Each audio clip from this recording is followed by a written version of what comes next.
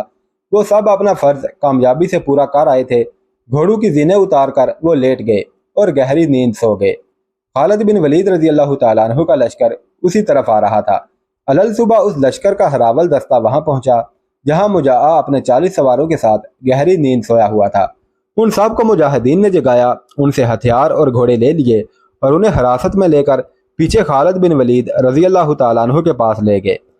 خالد بن ولید کو معلوم نہیں تھا کہ مجاہا مسلمہ کا بڑا قیمتی سالار ہے۔ خالد بن ولید اسے بھی محض سوار یا سپاہی سمجھ رہے تھے۔ انہوں نے دراصل بڑا موٹا شکار پکڑا تھا۔ انہوں نے یہ تو بتا دیا کہ وہ مسلمہ کی فوج کے آدمی ہے، لیکن مجاہا کا رتبہ ظاہر نہ ہونے دیا۔ کیا تم ہمارے مقابلے کے لیے آئے تھے؟ خالد بن ولید نے ان سے پوچھا۔ نہیں، ایک نے جواب دیا، ہمیں تو معلوم ہی نہ تھا کہ مسلمانوں کا لشکر آ رہا ہے۔ ہم بنی عامر اور بنی تمیم سے اپنے ایک خون کا بدلہ لینے گئے تھے۔ میں نے مان لیا، خالد بن ولید نے کہا، میں تمہاری جان بخشی کرتا ہوں۔ اب میرے اس سوال کا جواب دو کہ تم کسے اللہ کا سچا رسول مانتے ہو اور کس پر ایمان رکھتے ہو؟ بے شک مسلمہ اللہ کا سچا رسول ہے، ایک سوار نے جواب دیا۔ خدا کی قسم، خالد نے کہا، تم میری توہین کر دیتے تو میں تمہیں بخش دیتا۔ اپنے رسول صلی اللہ علیہ وسلم کی توہین کو میں کس طرح برداشت کر سکتا ہوں؟ تم اپنے رسول کو مانو، ہم اپنے نبی کو مانتے ہیں۔ مجاہا نے کہا، اصل بات بھی یہی ہے کہ مسلمہ رسالت میں محمد کا برابر کا حصہ دار ہے۔ ہم سب کا عقیدہ یہی ہے۔ سواروں نے کہا، ایک نبی تم میں سے ہے، ایک نبی ہم میں سے ہے۔ خالد بن ولید نے تلوار کھینچی اور ایک ہی وار سے ایک سوار کا سر اڑا دیا اور حکم دیا کہ سب کو قتل کر ڈالو۔ خالد بن ولید کے آدمی آگے بڑھے اور مجاہا کو پکڑ کر اس کا سر کاٹنے کے لیے جھکا دیا۔ اسے قتل کرنے والے کی تلوار ہوا میں بلند ہوئی۔ ہاتھ روک لو! قیدی سواروں میں سے ایک جس کا نام ساریہ بن عامر تھا چلایا، اس آدمی کو زندہ رہنے دو، یہ تمہارے کام آ سکتا ہے۔ تب انکشاف ہوا کہ مجاہا بنو حنیفہ کے سرداروں میں سے ہے، لیکن یہ پھر بھی نہ بتایا گیا کہ یہ سالار بھی ہے۔ خالد بن ولید دور اندیش تھے۔ کسی قبیلے کا سردار بڑا قیمتی یرغمال ہوتا ہے، اسے کسی نہ کسی موقع پر استعمال کیا جا سکتا تھا۔ خالد بن ولید مجاہا کے پاؤں میں بیڑیاں ڈلوا کر اسے اپنے خیمے میں لے گئے اور اسے اپنی بیوی لیلا کے حوالے کر دیا۔ باقی سب کو قتل کرا دیا۔ مسلمہ کے لیے مجاہا کی گرفتاری کوئی معمولی نقصان نہیں تھا، لیکن وادی حنیفہ وہ پھندا تھا جو اس نقصان کو پورا کر سکتا تھا۔ اس کے علاوہ مسلمہ کے لشکر کی تعداد 40,000 تھی اور مسلمانوں کی تعداد 13,000 تھی۔ مسلمہ کے پاس گھوڑ سوار اور شتر سوار دستے زیادہ تھے۔ بعض مورخوں نے مسلمہ کے لشکر کی تعداد 30,000 لکھی ہے۔ بہرحال تعداد 40,000 سے زیادہ تھی، کم نہ تھی۔ خالد بن ولید کی ایک کمزوری تو یہ تھی کہ لشکر کی تعداد خطرناک حد تک کم تھی۔ دوسری کمزوری یہ کہ وہ اپنے مستقر سے بہت دور تھے، جہاں کمک اور رزق کا پہنچنا ممکن نہیں تھا۔ انہیں صرف ایک سہولت حاصل تھی، اس علاقے میں پانی اور جانوروں کے لیے ہرے چارے کی کمی نہیں تھی۔ وہ زرخیز کھیتوں اور باغوں کا علاقہ تھا۔ مسلمہ کو ہرے بھرے کھیتوں اور باغوں کا غم کھا رہا تھا۔ اس نے نہار الرجال سے کہا کہ وہ ایسے انداز سے لڑنا چاہتا ہے کہ مدینہ کا لشکر بستیوں کو، کھیتوں کو اور باغوں کو نہ اجاڑ سکے۔ تاریخوں میں لکھا ہے کہ مسلمہ کسی قسم کے تذبذب، اضطراب یا پریشانی میں مبتلا نہ تھا۔ وہ اس طرح سے بات کرتا تھا جیسے اسے اپنی فتح کا یقین ہو۔ وہ بڑی موضوع بنیادوں پر کھڑا بات کر رہا تھا۔ اس کا 40,000 کا لشکر برتر بھی تھا اور یہ سب مسلمہ کے نام پر جانیں قربان کرنے والے لوگ تھے۔ مسلمہ کی نبوت کا تحفظ ان سب کے لیے جنون بن چکا تھا۔